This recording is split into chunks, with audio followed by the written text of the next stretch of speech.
জলে আদর কইরা মুইসা দিতাম গালে খাটে আইসা পাশে বৈশা জড়াইতো এই বুকে বলো আমি এই কথা কেমনে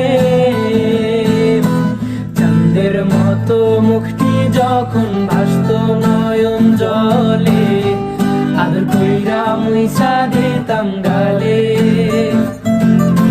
খাটে আইসা পাশে বৈশা জড়াইতো এই বুকে বলো আমি এই কথা